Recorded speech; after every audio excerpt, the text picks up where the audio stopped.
Броите ли веќе колку време сте овде пред влада или изгубивте и во тоа евиденција? Повеќе од 2 месеци протестираме овде пред владата за нашите заработени плати.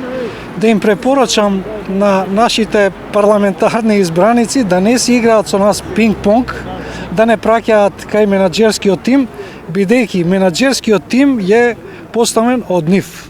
И менаџерскиот тим ја доведе ситуацијата во Охрид како што ја доведе до колапс. Нема идеи за работа, него гледаат само да искористат за себе.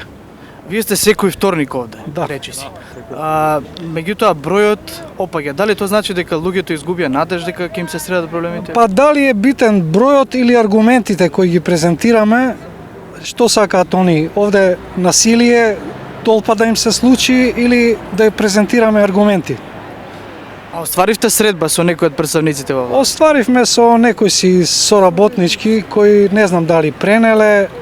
Битни се министрите, заменици министри, премиерот кој нема време да не прими, му доаѓаме тука, ама не сака да не прими. Бегаат од одговорноста.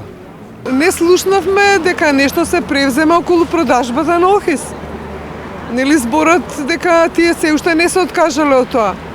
Па еве, ова нели е причина што ние сме овдека веќе толку време, а ништо да не се превзема. Вие ги имате доставено сите аргументи и барања до премиерот? Точно, и немаме никаков одговор. Дури на писмено имаме барање поднесено, нели? Да не биде дека овдека така ни текнало па сме се собрале, значи на писмено имаме барање, а немаме никаков одговор.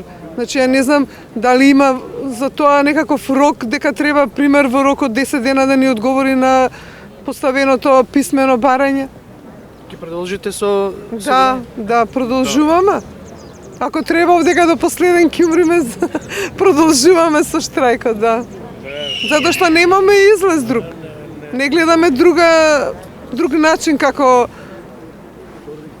да се избориме за нашите права.